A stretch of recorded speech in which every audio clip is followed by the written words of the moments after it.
Bonjour à chacun. Ça va, ça va? Bon, merci à Elie, Bénédicte, à toute l'équipe ce matin de nous avoir conduits. Voilà, puis on se réjouit quand ça va mieux, n'est-ce pas? Voilà, ça fait toujours plaisir de voir les uns les autres. On a récemment, vous vous souvenez que le thème de la semaine de prière, c'était porter les fardeaux les uns des autres. Ben, c'en était un à porter. Ils l'ont évidemment porté des deux bras, des deux pieds et tout ce que vous voulez. Mais l'Église également est là, n'est-ce pas, pour également soutenir et pour aider. C'est la même chose pour n'importe lequel d'entre nous. Cette règle est extrêmement importante. C'est que nous tous, Dieu nous considère, n'est-ce pas, tels que nous sommes. Et c'est très important, je crois, de considérer aussi chacun. Ce matin, j'aimerais parler de ce qu'on appelle la consécration. Ça fait partie des mots qu'on entend moyennement, je dirais, de nos jours, et qui pourtant sont bien bibliques. Et j'aimerais qu'on puisse se replonger par ce qu'on entend par le terme de consécration. 2 Timothée, chapitre 2, versets 19 à 22, ce sera une première lecture. 2 Timothée 2, 19, 22.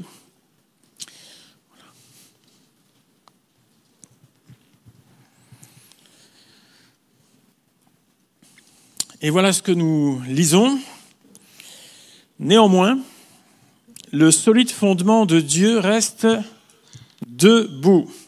Avec ces paroles qui lui servent de sceau, le Seigneur connaît ceux qui lui appartiennent, et quiconque prononce le nom du Seigneur, qu'il s'éloigne de l'iniquité. Dans une grande maison, il n'y a pas seulement des vases d'or et d'argent, mais il y en a aussi de bois et de terre. Les uns sont des vases d'honneur et les autres sont d'un usage vil. Si donc quelqu'un se conserve pur en s'abstenant de ces choses, il sera un vase d'honneur, sanctifié, utile à son maître et propre à toute bonne œuvre. Fuis les passions de la jeunesse et recherche la justice, la foi, la charité, la paix avec ceux qui invoquent le Seigneur d'un cœur pur. On a le droit de dire Amen.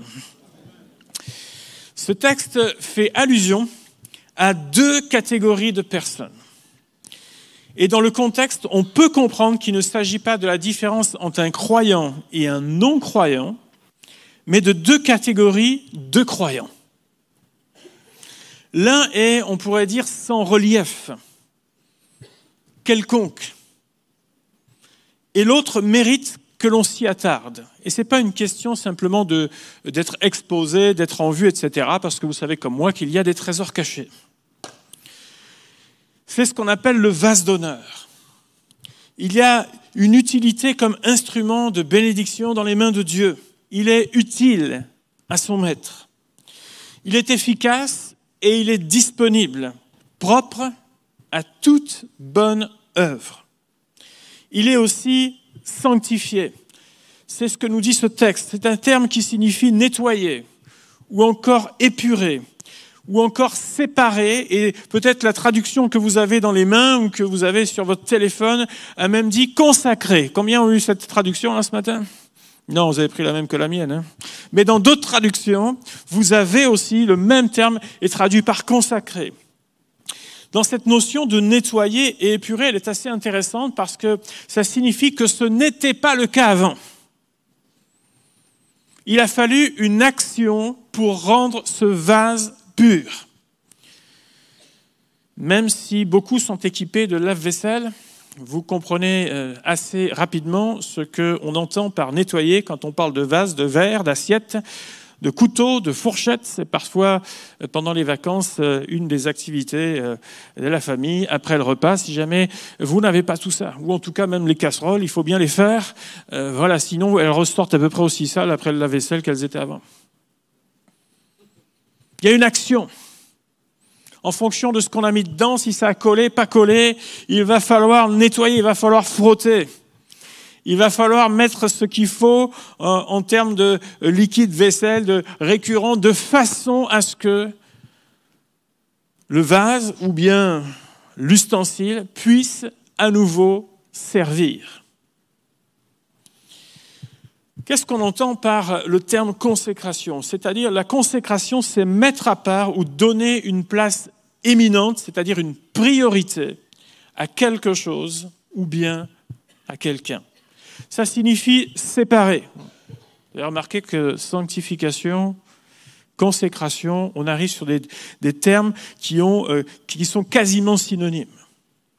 C'est aussi une offrande que l'on fait à notre Dieu. Et parmi les textes bibliques qui parlent justement de consécration dans le Nouveau Testament, dans l'Ancien Testament, ça revient d'ailleurs assez souvent en relation avec la mise à part, par exemple, de personnes en particulier, ou bien de types de sacrifices, ou bien la consécration des premiers-nés. Mais dans le Nouveau Testament, nous trouvons notamment dans Romains chapitre 12 un texte qui est explicite.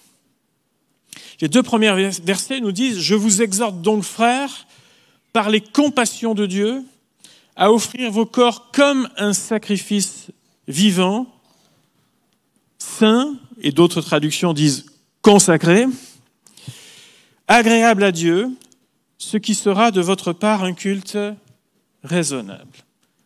Ne vous conformez pas au siècle présent, mais soyez transformés par le renouvellement de votre intelligence afin que vous discerniez quelle est la volonté de Dieu, ce qui est bon, agréable et aussi parfait. Le mot saint, ici, donc, je le rappelle, peut aussi être traduit par consacré, c'est-à-dire mis à part. Et dans ce texte, il n'est pas question de s'immoler. Et je crois que par les temps qui courent, c'est bien de le rappeler. Il ne s'agit pas de s'immoler, mais de rendre un culte qui est agréable à Dieu, où l'attention n'est pas focalisée sur notre personne, elle n'est pas focalisée sur nous-mêmes, elle n'est pas focalisée sur nos besoins, mais l'attention est fixée sur Dieu. C'est le sens du culte. C'est le sens de venir pour adorer Dieu. C'est ce sens-là. Ce qui ne signifie pas, et je crois qu'il ne faut pas être non plus comme, vous savez, à la règle, comme les pharisiens, parce que vous vous souvenez de cette femme courbée qui est venue dans le temple un jour, et Jésus n'a pas dit, mais non, c'est pas le jour, ou comme la personne qui avait la main sèche, non, tu viens les autres jours, etc. Non. Ce jour-là, Jésus a manifesté sa grâce. Et évidemment qu'il y a des besoins parmi nous ce matin. Évidemment qu'il y a peut-être quelqu'un qui a prié en disant, Dieu, parle-moi ce matin, parce que j'en ai absolument besoin. J'ai besoin d'une réponse. Ça, voilà. Et on croit que Dieu a compassion, n'est-ce pas? On croit que Dieu est agissant, n'est-ce pas? Mais on doit aussi apprendre à venir devant Dieu, non pas avec notre liste, mais simplement venir devant Dieu en étant reconnaissant. En venant devant Dieu simplement pour l'adorer, pour qui il est. Et la Bible dit que quand on fait ça, on a fait quelque chose de raisonnable, c'est-à-dire de tout à fait logique, de tout à fait normal, mais également ce terme peut aussi signifier qu'on a fait quelque chose de spirituel. Ça signifie qu'on a une démarche personnelle qui est là, qui émane de nos vies. Et dans l'Ancien Testament, offrir un sacrifice voulait dire quelque chose. Ça voulait dire prendre de son temps. Ça voulait dire prendre de ses propres ressources. On n'arrivait pas en disant vous avez ce qu'il faut là parce que moi je viens pour le sacrifice. Non, on venait avec ce qu'il faut pour le sacrifice. Et donc forcément c'était une ressource. Il y avait l'effort de se déplacer pour aller à l'endroit du sacrifice qui n'était pas forcément à 2 pas de la maison. Cela voulait dire aussi pour les grandes fêtes, se rappeler des hauts faits de Dieu, qui il est, vous vous souvenez de tous les cantiques des degrés. Et c'était une façon de réfléchir aussi à sa propre vie. Et quand on vient pour adorer Dieu, c'est aussi l'occasion d'arrêter tout le reste et de réfléchir à sa vie, de réfléchir où j'en suis, de réfléchir à qu'est-ce que je fais, quel chemin j'emprunte. C'est une façon de faire cela, une façon de laisser l'Esprit de Dieu sonder aussi nos cœurs, n'est-ce pas? Alors qu'on le loue, alors qu'on l'adore, on a tous vécu ça plusieurs fois, n'est-ce pas? De temps en temps, le Seigneur nous dit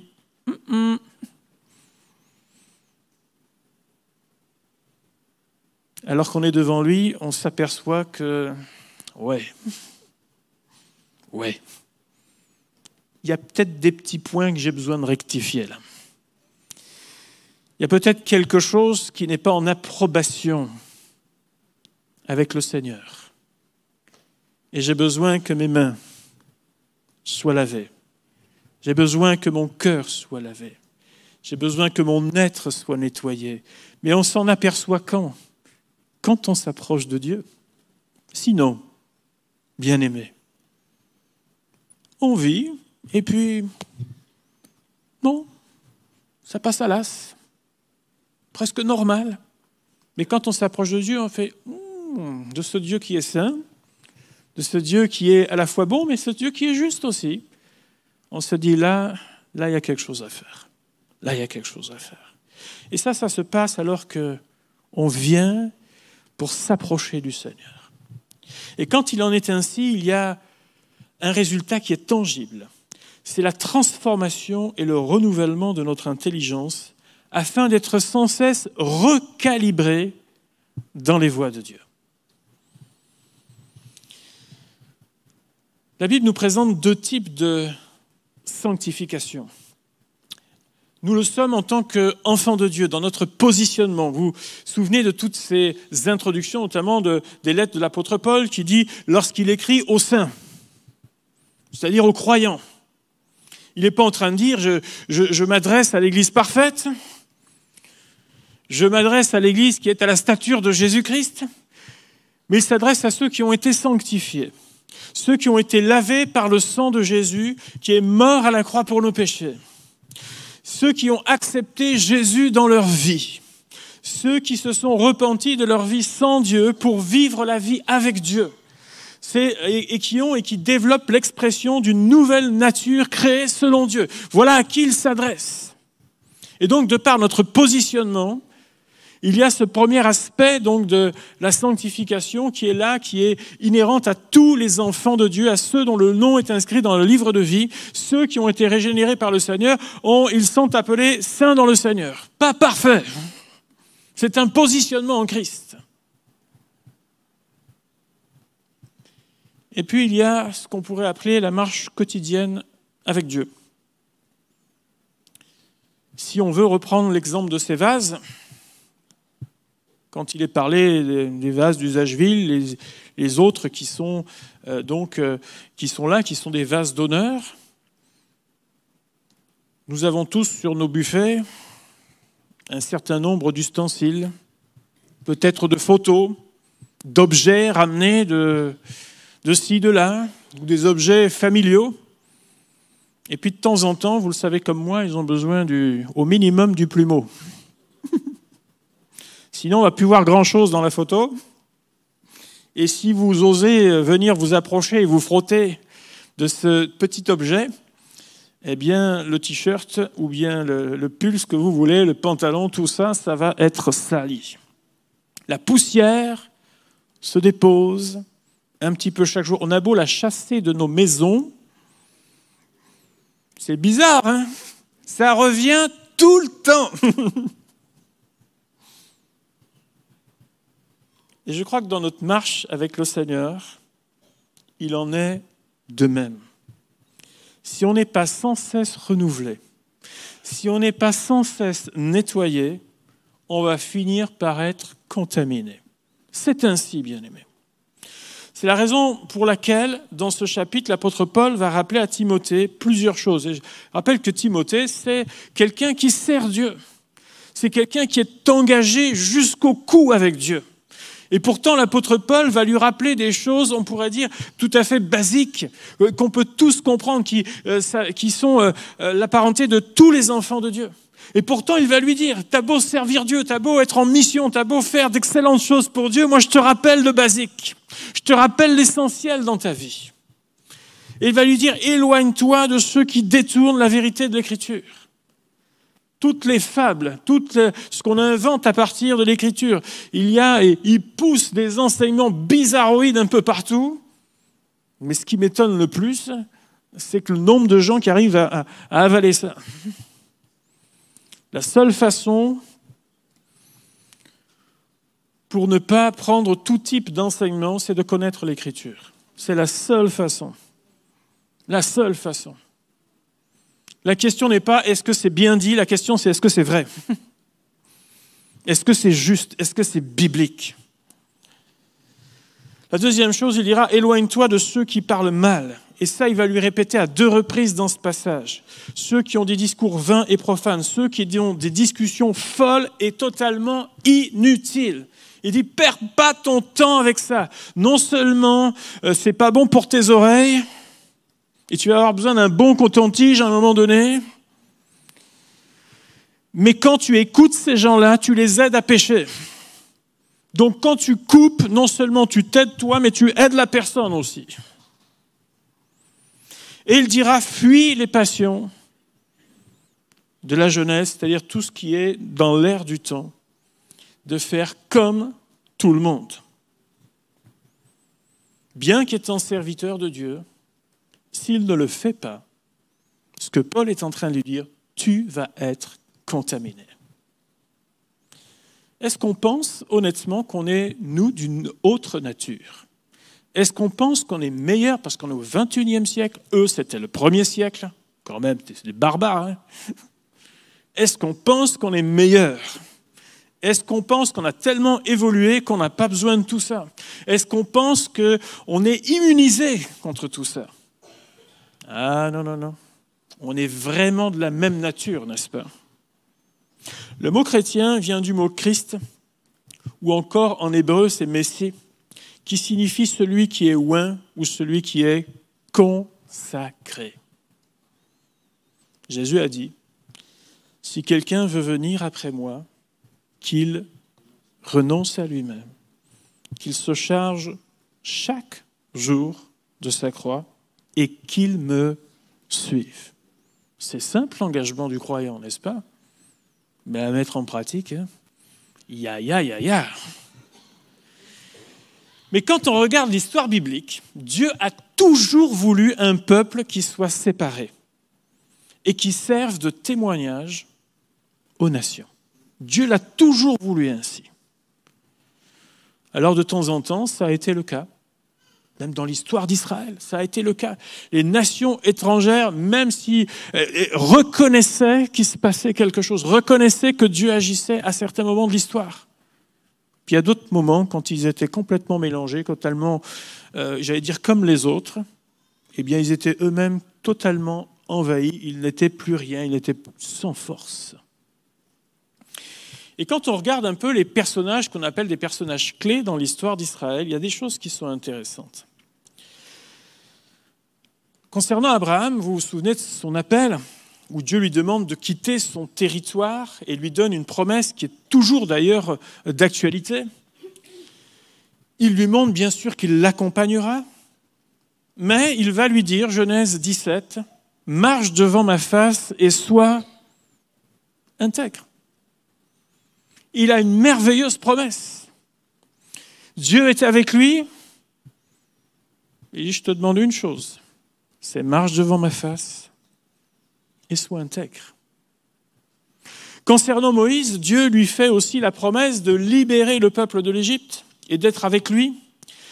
Mais lorsque Moïse s'est approché de ce rendez-vous qu'il a eu avec Dieu, à travers du buisson ardent, il lui est dit ceci, n'approche pas d'ici, ôte tes souliers de tes pieds, car le lieu sur lequel tu te tiens est une terre sainte.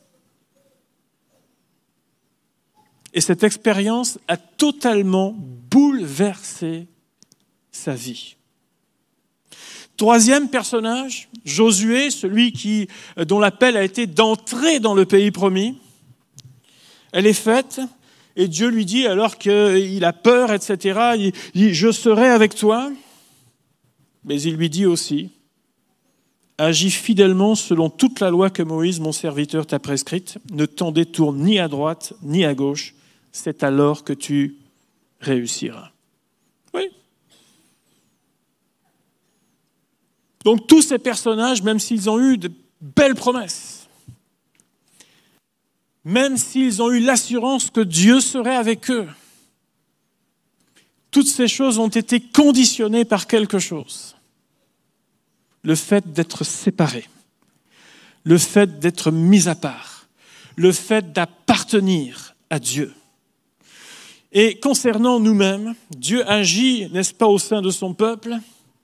Il nous promet d'être avec nous dans la mission qu'il nous a demandée. Mais que nous dit-il également ? 1 Corinthiens 7, ayons donc de telles promesses, bien-aimés. Purifions-nous de toute souillure de la chair et de l'esprit en achevant notre sanctification dans la crainte de Dieu.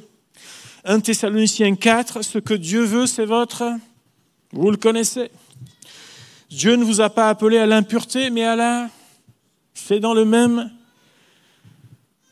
chapitre d'1 Thessaloniciens 4, ou encore rechercher la sanctification sans laquelle personne ne verra le Seigneur. Ce que Dieu a demandé à Abraham, à Moïse, à Josué et à bien d'autres, c'est exactement la même chose concernant le croyant aujourd'hui. Un croyant qui est séparé, un croyant qui appartient à son Dieu. Dieu remplit toujours la part de son engagement lorsque nous remplissons aussi la nôtre. Et dans cette notion de consécration, c'est-à-dire de sacrifice vivant, on a besoin de comprendre qu'à ce moment-là, quelque chose meurt en nous. C'est ce que Jésus a dit, renonce, qu'il renonce. Quelque chose meurt en nous afin que la vie de Dieu jaillisse. Ainsi, quelque chose a besoin d'être purifié, d'être nettoyé.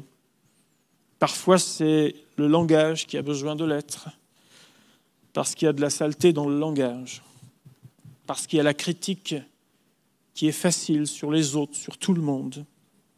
Il y a de la jalousie, il y a de la vantardise, il y a du moi et du moi et du moi. On a juste appris à conjuguer à la première personne. On a oublié qu'il y avait d'autres possibilités. Il y a des gens qui parlent beaucoup mais qui n'ont aucune parole aussi. Et donc quelque chose a besoin d'être nettoyé. Quelque chose a besoin d'être purifié. Dans ce que j'écoute, il y a des oreilles qui aiment entendre un tas d'histoires. Il y a des oreilles, elles sont à l'affût de ça. Tu sais pas quoi ? Ah, ça m'intéresse.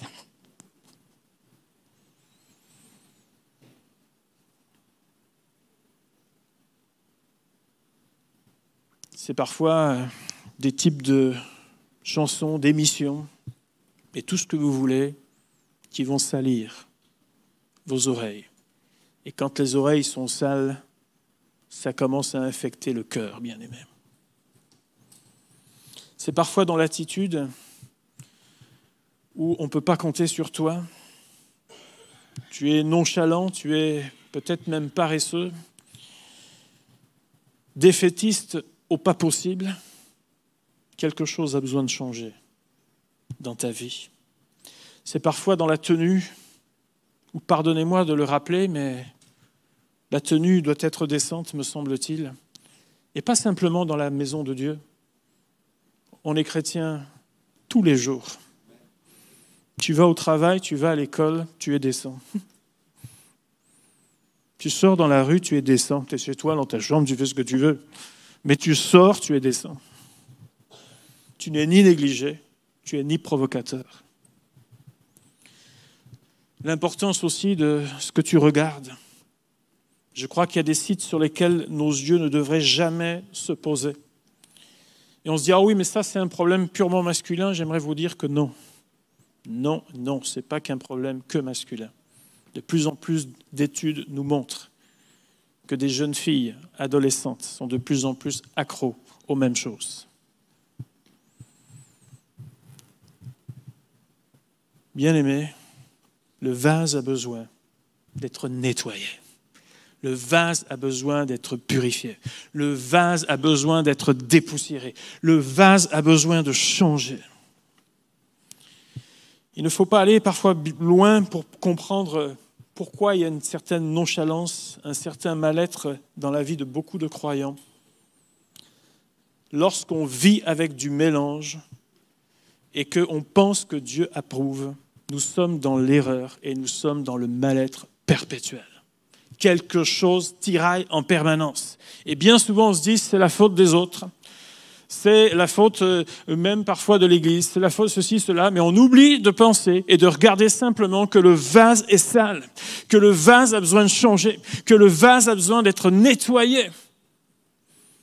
Et quand c'est le cas, tu retrouves ta paix intérieure, tu vois les choses autrement, ton intelligence est renouvelée et à nouveau tu vois ce qui est bon, agréable et parfait en suivant ton Dieu. Jésus dira dans Jean chapitre 15, « Demeurez en moi et je demeurerai en vous. Comme le sarment ne peut de lui-même porter du fruit s'il ne demeure attaché au cep, ainsi vous ne le pouvez pas non plus si vous ne demeurez en moi. Je suis le cep, vous êtes les sarments. Celui qui demeure en moi et en qui je demeure porte beaucoup de fruits, car sans moi, vous ne pouvez rien faire. » Ce texte nous rappelle que nous sommes collés à Dieu. Nous sommes collés dans notre vie à Dieu. C'est-à-dire que tout ce que l'on est, tout ce que l'on vit, c'est avec Dieu. S'il n'y a pas la sphère, vous savez, aujourd'hui, on a tendance à vouloir catégoriser la vie. J'ai ma vie familiale, j'ai ma vie professionnelle, j'ai mes études, j'ai mes loisirs. Ah oui, il y a aussi la vie spirituelle, voilà, aussi. Puis on a tendance à mettre des cases. Comme si 4/5 de notre vie, c'était un truc que je gère moi. Et seulement le dernier point, quelque part, c'est un peu la roue de secours où je viens demander toute l'aide pour le reste. Bien aimé, c'est ma vie familiale avec Dieu. C'est ma vie professionnelle avec Dieu. C'est mes études avec Dieu. C'est même mes loisirs avec Dieu. Et c'est ma vie avec le Seigneur chaque jour, à chaque moment, à chaque instant. Celui qui marche avec Jésus-Christ continuera de le faire chaque jour. Pandémie ou pas pandémie, église réveillée ou église endormie, crash économique ou bien période de prospérité économique, liberté ou rejet ou encore persécution, tu continueras à marcher avec Jésus parce que tu es lié à lui. Parce que tu l'aimes, parce que tu es attaché à sa personne. Et qu'il fasse beau, qu'il fasse moins beau, qu'on t'aime moins, tu aimes Jésus, tu suis Jésus. Et rien ne t'empêchera de vraiment d'être séparé de son amour. Maintenant, une autre notion de consécration, après cet aspect de sanctification dans lequel nous sommes tous concernés. C'est qu'être consacré signifie aussi, bibliquement parlant, servir. Une vie qui appartient au Seigneur est une vie qui sert Dieu en participant à son œuvre. J'ai eu déjà l'occasion de le dire, mais pour moi, il y a un non-sens dans notre langage. On parle parfois de chrétien engagé. Un chrétien est engagé. Il est engagé. Ce n'est pas le chrétien engagé, puis le chrétien qui est moyennement engagé, puis le chrétien qui n'est pas engagé. Le chrétien, il est engagé. Il est engagé avec Dieu. Le chrétien est au service de Dieu. La Bible nous dit dans Philippiens chapitre 2, verset 5, il nous parle de Jésus-Christ. Et il n'y a pas de meilleur exemple que lui dès qu'on parle d'attitude du serviteur et dès qu'on parle de celui qui est un modèle dans ce sens. Philippiens 2, verset 5 nous dit « Ayez en vous les sentiments qui étaient en Jésus-Christ, lequel, existant en forme de Dieu, n'a pas regardé comme une proie arrachée d'être égal avec Dieu, mais il s'est dépouillé lui-même en prenant une forme de serviteur, en devenant semblable aux hommes et ayant paru comme un simple homme. Il s'est humilié lui-même, se rendant obéissant jusqu'à la mort, même jusqu'à la mort de la croix. » Et la Bible nous dit, c'est pourquoi aussi Dieu l'a souverainement élevé et lui a donné le nom qui est au-dessus de tout nom, afin qu'au nom de Jésus, tout genou fléchisse, dans les cieux, sur la terre et sous la terre, et que toute langue confesse que Jésus-Christ est Seigneur, à la gloire de Dieu le Père. Amen. Le roi des rois et le Seigneur des seigneurs, celui que nous adorons, s'est fait serviteur. Je ne sais pas si on peut simplement comprendre ce que ça lui a demandé. Il a été à la fois à l'écoute et obéissant au Père, en toutes choses. Mais il a été aussi le serviteur de l'humanité. notre serviteur. Et là, je ne sais pas ce que ça fait au niveau de votre cerveau, mais au niveau du mien, c'est un peu compliqué. Et pourtant, il l'a fait. Il l'a fait. Et pour ça, il n'a pas regardé à sa petite personne. Il n'a pas regardé à ce qu'il méritait. Il n'a pas mesuré sa cote de popularité. Il a marché dans l'acceptation, mais parfois aussi dans le rejet, et parfois le rejet assez violent. Il a continué à marcher, qu'il y ait des bons retours ou bien qu'il y ait des calomnies. Il a continué à marcher, qu'il soit accompagné d'autres ou qu'il soit abandonné. Il a continué, il est allé jusqu'au bout de sa course pour nous, et la récompense a été grande. Il y a ce qu'on pourrait appeler le côté de désintérêt personnel pour l'amour de l'œuvre de Dieu et pour l'amour de nous tous. Et plus nous sommes engagés, plus il faudra apprendre quelque chose. Fléchir le genou pour être au service de Dieu et de nos semblables. C'est ce que Jésus a fait. Vous vous souvenez, peu de temps avant la croix, il est là réuni avec les disciples, puis à un moment donné, il fléchit le genou, il prend de l'eau, il prend une bassine, puis il commence à frotter les pieds. Et puis là, les disciples ne se disent pas, mais c'est mon jour de gloire, quoi. Mais ils se sentent tout de suite gênés parce qu'ils savent devant qui ils sont. Puis il va le faire pour l'un, pour l'autre, etc. jusqu'au bout. Pourtant, il savait qu'il allait être trahi. Il savait qu'il allait être abandonné. Et pourtant, il va nettoyer les pieds de chaque disciple. Et je crois que c'est une notion que parfois on perd. On voit parfois le service comme quelque chose qui doit m'épanouir. Et ça ne veut pas dire qu'on ne prend pas du plaisir, attention. Et comme quelque chose qui doit au final me valoriser, j'aimerais vous dire que ce n'est pas l'attitude que Jésus nous a montrée. L'attitude que Jésus nous a montrée, c'est non seulement je vous aime, mais il a mis le comble à son amour, c'est ce que nous dit le texte.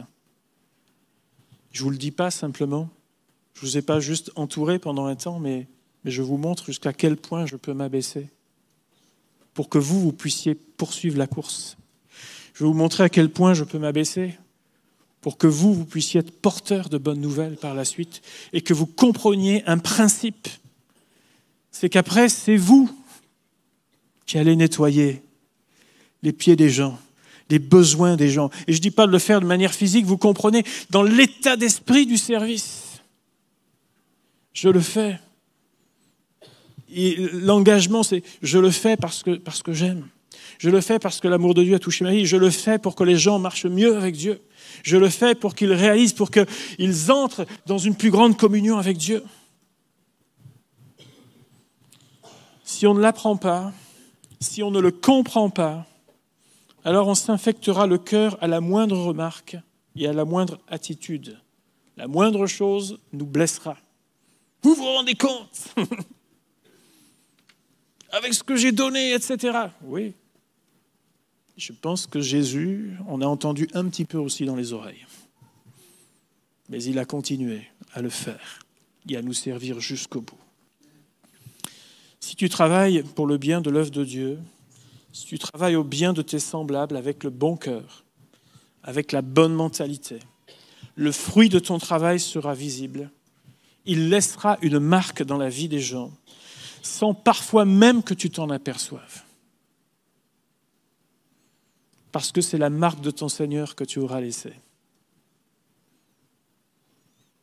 Alors ainsi, tu peux participer. Tu participes dans la prière. Tu es un fervent intercesseur. Tu participes pour accueillir les nouvelles personnes sans avoir un badge sur non, mais parce que c'est naturel pour toi. Tu vas aider tes frères et sœurs au parking C'est facile l'été quand il faut mettre les lunettes de soleil, mais vous savez qu'il n'y a pas que des jours comme ça ici. Il y a des jours où il fait froid, il y a des jours où il pleut, mais tu y es, par amour pour tes frères et pour tes sœurs. Tu vas servir les enfants derrière, pendant que les autres sont au culte. Tu le fais parce que tu aimes les enfants, et tu le fais parce que tu veux un meilleur avenir pour eux. Tu prends soin de ceux qui passent par des temps difficiles. Tu les vois, et ainsi tu appelles, tu es auprès, tu n'es pas en jugement, mais tu es un frère, tu es une sœur dans la difficulté. Au lieu de dire, ce serait bien un jour que j'apprenne à faire un instrument, ça fait 10 ans que tu le dis, mais arrête de le dire et commence à prendre des cours. Et dans 2 ans, on te voit jouer. Fais-le. Arrête de mettre ça en projet, fais-le. Rejoins l'équipe d'évangélisation et va au contact d'une population que peut-être tu ne côtoies jamais. Soutiens un projet missionnaire. Soutiens un projet qui est là et qui va aider d'autres personnes. Consacre-toi d'une façon ou d'une autre à Dieu. Se consacrer, c'est prendre de sa ressource, prendre de son temps pour servir le Dieu vivant et vrai. Le peuple de Dieu est un peuple consacré. C'est un peuple qui est mis à part pour le Seigneur. Paul dira aux Galates, vous courriez bien. Qui vous a arrêté pour vous empêcher d'obéir à la vérité? Et bien aimés, à force de laisser la poussière se déposer et la mentalité de ce monde se déposer, on en oublie même quelle est notre vocation en tant qu'enfant de Dieu. Et j'aimerais ce matin qu'on se le rappelle tout simplement, sans morale, sans culpabilité, mais juste qu'on comprenne qu'être le peuple de Dieu, c'est être séparé. Nous vivons dans le monde, mais nous ne sommes pas du monde. La Bible dit que tout passera, mais ce qui demeurera, c'est la parole de Dieu.